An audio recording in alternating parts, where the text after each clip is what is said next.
Agenda AWANI with me, Nailah Huda. And today we're diving into what it takes to scale Malaysian startups beyond our borders and how Malaysia is leading the way in shaping a connected ASEAN innovation ecosystem. With the Cradle Live Startup ASEAN Summit 2025 just around the corner, we want to ask, what does it take for Malaysian startups to become truly success stories across the region? Joining us today is Norman Matthieu, Group Chief Executive Officer of Cradle Fund Sendirian Berhad, Malaysia's national focal agency for early stage startups under the Ministry of Science, Technology and Innovation. He leads initiatives like CIP Spark, CIP Sprint and Startup ASEAN, aimed at connecting innovators across the region. We'll be discussing Malaysia's leadership in shaping a seamless startup ecosystem and how collaboration, not competition, can drive ASEAN's next wave of innovation. Thank you so much, Norman, for joining us today. Thank How you for are you? having me. Good, thank you. Busy time, I'm sure. Yes. Very busy. Very interesting topic here we want to discuss, but I think we want to start off with a slightly bigger picture kind of question. Looking at the startup ecosystem in Malaysia and in ASEAN, of course, it has revolved rapidly, and looking at the small fragmented clusters, what it used to be, and now as one of the most active in the region. Do you think that we've truly matured, or are we still in that sort of building development phase? Thank you. I think it's interesting to say that because actually, startup ecosystem in Malaysia has been around far longer than Cradle has been around actually, and Cradle has been around since 2003. Right. So I wouldn't say we're at the building phase. It's more towards we're actually quite mature, and it's actually we are ready to actually take that next leap into the next level of advancement of the startup ecosystem. Because based on the recent Startup Genome report about startup ecosystems around the world, Malaysia is actually Kuala Lumpur, they're ranked by cities. So we are ranked at the top 20 for emerging ecosystems. Before this, we were a bit lower. So I think we are well on our way to actually to achieve our grand vision, actually to be among the top 20 startup ecosystem by 2030, which is driven by the Malaysia Startup Ecosystem Roadmap 2021 to 2030. So with that actually came a lot of interventions. One of the key things, key intervention under it is that to position Malaysia as a global startup hub. So how do we do that? So you mentioned earlier that the ecosystems can be a bit fragmented, right? So with Malaysia, we've actually unified the ecosystems, not just within Klang Valley, but also within other states within Malaysia via the My Startup Single Window platform. So the next logical step for us is to actually expand to a more regional perspective, right? So hence why we've actually developed, along with our ASEAN member states as well, the Startup ASEAN Single Window portal. So that and have led on to more regional focus initiatives, and of course the summit that you just mentioned earlier just now. Exciting times, a lot to look forward to, and rather ambitious, setting that target in 2030, and as you said, taking that next leap. What is behind this confidence? What's driving this confidence, and what's perhaps still missing in the ecosystem? I think the opportunity is there for us actually, and we as an ecosystem, Malaysians, especially Malaysian startup founders, are actually quite mature and are quite able to compete not just regionally but also globally as well. But sometimes there are just certain things that we just need to tweak a little bit to enhance it a little bit more. So at Cradle, we've been focusing on the very few key things. The first thing is the mindset. Right. So every year we get applications for our CIP Spark and CIP Sprint grants. And one of the key questions that, because I sit on the approval panel as well, so one of the key things that I ask every founder is that, what is it that you want to achieve? What is your vision? So, and the thing that we want to hear is that I want to take my product not just to sell it locally, but I want to do it regionally and globally. We hear this Jago Kampung a lot. But I think we're not just Jago Kampung. We can be Jago of the region. We can be Jago of the world actually. It's about us trying to expand that mindset of us and not be too limited, right? Now the second one is that the idea, the team structure, the strategy of the startup, and also the support ecosystem that the startup has to be able to grow, right? Sometimes it is quite a challenge for startup founders to find the right talent, to build the right team, and then to have the right support, either via funding or capacity development, right? So that's the second part that we are really emphasizing on. And lastly, of course, once you have had all those, you know, recipes within you, right? It's time for you to actually accelerate yourself and grow beyond what you already are to become that global champion. So it kind of fits with our theme for our event, actually. So 3 days, first day, ignite, second day, connect, collaborate, and third day to actually elevate yourself. Yeah. I want to ask more about the summit, of course, but Sure. you know, a lot of interesting points you mentioned there about you know, scaling startups beyond borders, how this jago kampung can really be jago of the region or of the world. And you mentioned some really interesting points there about this change in this mindset, this element of mindset that's crucial in becoming a success story. Can you perhaps share some examples of Malaysian startups that have become, you know, jago of the world and of the region? What are some of the lessons perhaps that others can learn from their experience? Clearest example is actually Grab. Right, where they started out as My Taxi. I mean, they actually got a few of early funding from Cradle, actually, before they actually grew to become Southeast Asia's first decacorn. So that is actually one of the success stories that we have, and to show that it is actually very, very possible for a Malaysian startup founder to succeed globally. And apart from Grab, we do have other unicorns as well from Malaysia, right? We have Kasem, we have Alps Global, we are into the biotech area. And of course, we have other startups as well that's actually on its way to become not just regional champions, but to become a more of a global proposition. And in various different types of technology as well. And you'd be surprised, we actually do have startups in space technology as well. And one has actually launched their own satellite with SpaceX about a couple of years ago. Right. It's awesome, actually. No, that's very exciting to learn about, you know, some that probably we've never even heard of, these Malaysian startups doing really incredible stuff. But to go truly regional, we also know ASEAN is, you know, known for its diversity, but perhaps also its fragmentation of markets. You know, 10 markets, 10 sets of rules. How do you think is sort of the practicality, how realistic is it to truly create this borderless startup ecosystem in this region? Well, I mean, one tends to maybe want to try to compare ASEAN as a region with EU, right? So EU kind of have that one set of rules, whereas ASEAN, like you mentioned, a 10 sets of rules, or soon to be 11. But it's more for actually, why do we need to have one set of rules? Why can't everybody exist at its own pace, in its own right, but be able to actually collaborate and leverage off of each other through mutual opportunities, you know, mutual share of resources or talent, you know, because we don't have to be working in silos. You know, we've heard about Singapore being capital rich, Indonesia being having a large consumer market, and Thailand actually has a very good B2B support for startups as well, actually. And Malaysia is actually infamous for having very strong early stage support. I mean, apart from Cradle early stage grant, there's also infrastructure like Tech Park Malaysia, right? And also some labs and incubators, accelerators, you know, all over Malaysia. So why can't a startup from any part of ASEAN collaborate with other startups within ASEAN and leverage off of all these resources and create a regional startup to compete globally?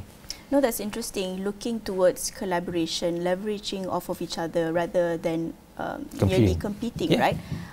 If you don't mind just sharing a little bit, what has the reception been like towards that mindset, that approach? I mean, when you probably talk to other, you know, founders, other agencies across the region, is it mutual, you know, that mindset? You know, actually before that, because it is an ASEAN endorsed program, so we actually had to pitch actually to the other ASEAN member states. Okay. So yeah, it was an experience.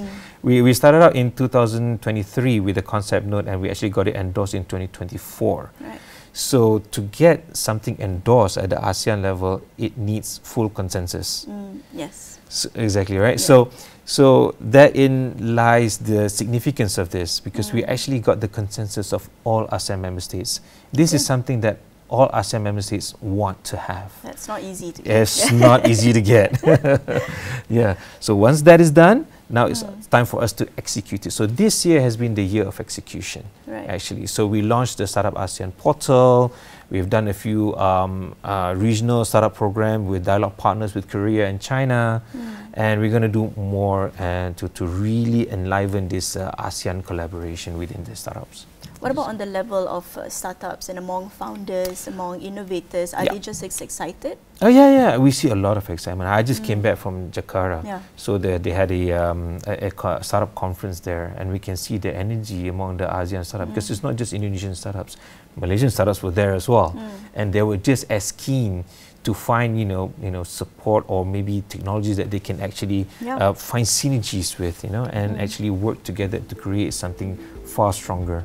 And we believe that this is something that as a region we should leverage on and build on, actually. So, and I think ourselves, Cradle, along with our partner in all the ASEAN member states, we are very much focused in this. And definitely we are going to build something, I mean, we'll probably announce it during the summit itself, something for next year.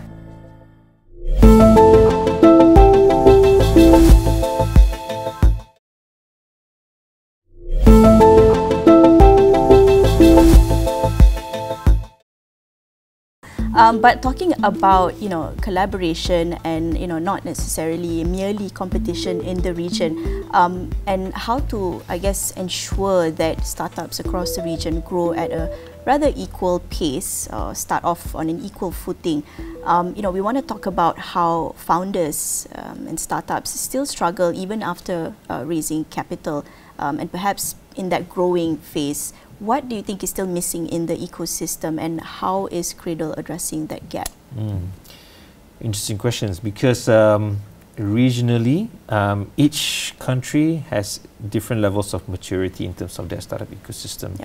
So they have different sets of challenges for startups who have raised capital, who may not be able to grow for various different reasons. But usually it boils down to access to market. So access to market may not just be specifically, I can't access Indonesia market, or I can't sell to the Philippines, but sometimes internally as well. So in Malaysia, we are trying to solve or actually expand the market access for startups, actually, to be able to not just sell to consumers, but to also sell to the larger corporates here in Malaysia as well, to be that first adopters of locally developed technologies. So this year we had a program actually called Bengkel Inovasi GLC. So it's been quite successful. And we've actually collaborated with 8 GLCs solving 10 problem statements, and soon we will be announcing all the solutions that have been developed. And also, if you've noticed, the Prime Minister Yang Muhammad Datuk Sri Anwar Ibrahim's announcement on the budget is that we will be getting a second edition of this Bengkel Inovasi GLC, which will actually be expanded to also include private corporates as well. So what we want this to be is as a catalyst to allow other corporates also to work together with startups, and instead of being users of technology, be the owners of technology, the creators of the technology itself. That's interesting. Going back to the question of regional growth, going together in ASEAN, initiatives like Startup ASEAN, as you said, trying to get that consensus across the board, it has been getting attention as this regional push. What problem is it exactly trying to address? Because we were talking about some of the problems, what's still lacking in Malaysia, but regionally, what's lacking, and why is Malaysia taking the lead? Is there this vacuum? Is there this potential that you see? Well, like I said, each ecosystem has its own set of issues. A startup from another country may not have that early stage support as strong as it is here in Malaysia. Or another startup from another country does not have access to a large consumer market or a large business market. or even talent as well. You know, they have an idea, but they don't have the right talent. Right. So Startup ASEAN is actually meant to be able to connect all that actually and leverage off of each other's own strength and actually be able to solve all these issues. Because Startup ASEAN is not meant to be another digital platform, you know, like, you know, a directory listing all the startups actually. The essence of it is to actually connect the dots actually. So we want to try to, you know, kind of transform the 10 separate ecosystems, not to combine them into one big one, but to have a more connected one, a more integrated ecosystem. Like I mentioned earlier, it's not about like an EU style where it's just one type of regulation. No, it's not that. We're not trying to force any regulation on any member state. It's more towards like, how can we integrate better? Because we're just neighbors. We're like 1 or 2 hours flight away from each other. You know, and you know, culturally we're very strong as well. So I think this is the part that we can really leverage on. And the fact that this year is Malaysia's championship of ASEAN as well fits in very well with the plan of what we're doing as well. And it is high time that someone actually bring this up onto the table and actually execute this for the benefit of the region. I think that's a crucial part.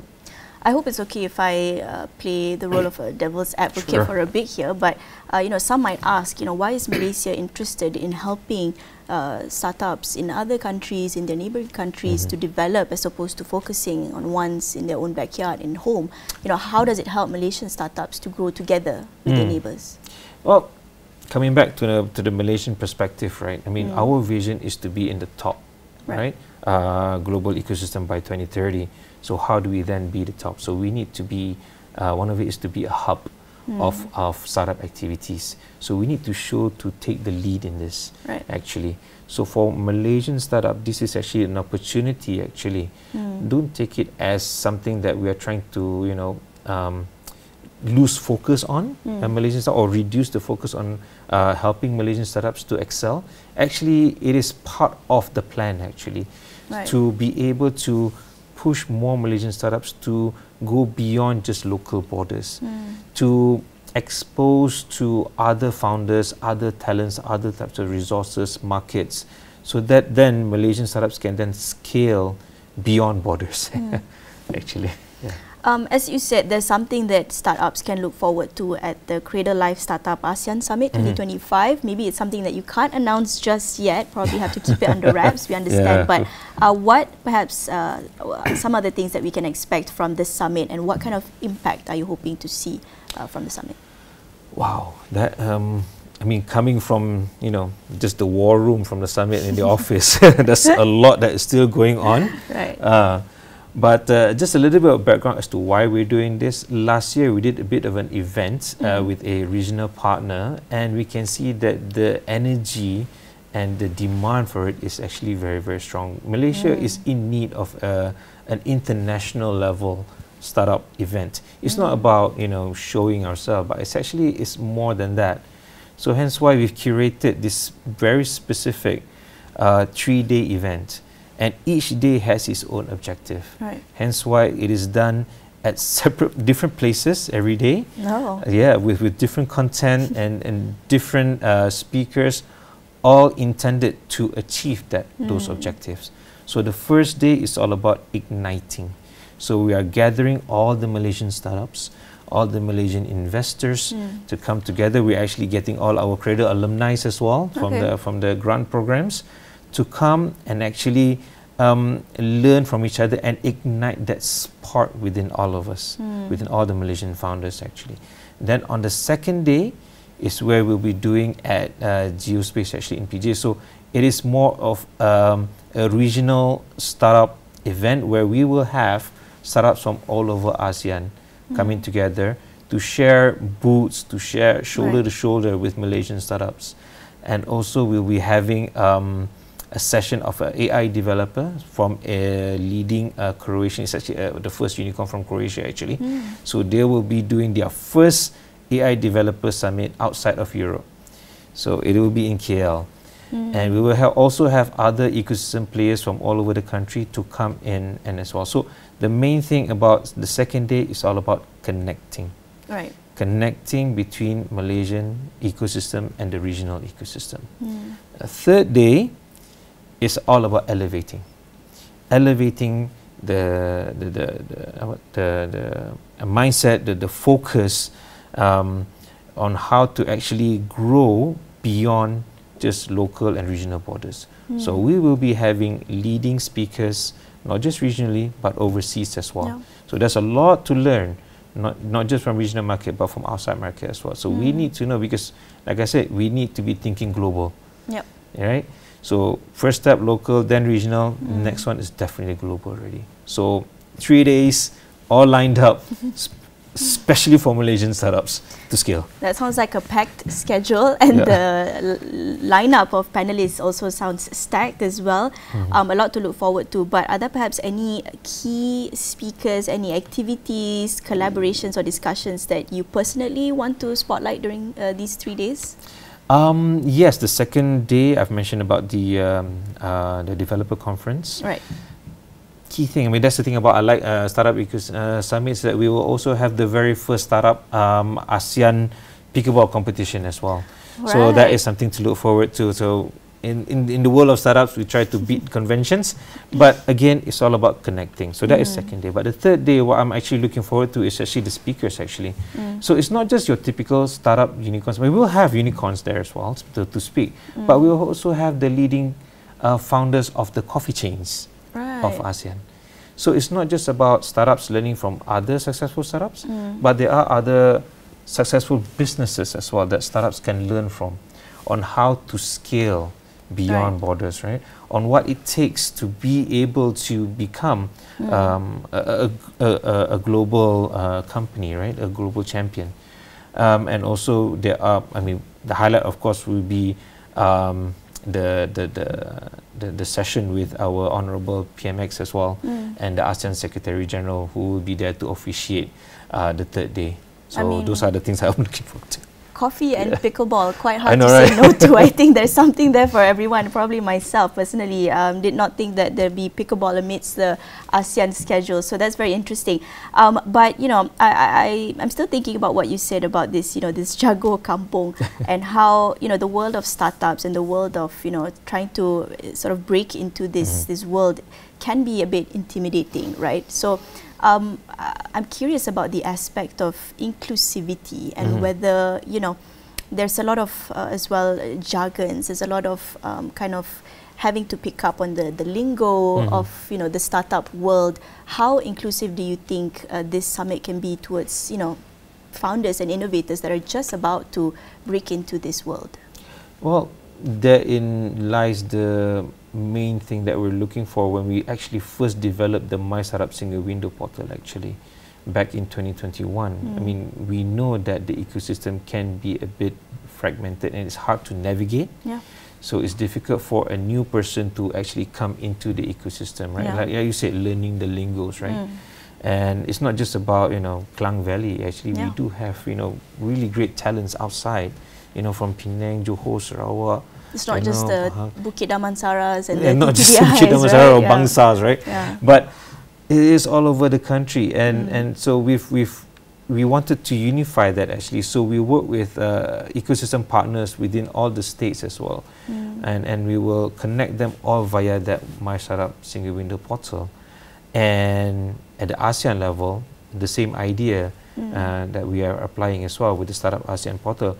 And actually, quite interestingly, during the Jakarta event 2 days ago, Indonesia actually announced their own version of My Startup. It's called Startup Indonesia. Right. Okay. So imagine a world where all the ecosystems, all the startups are actually interconnected digitally.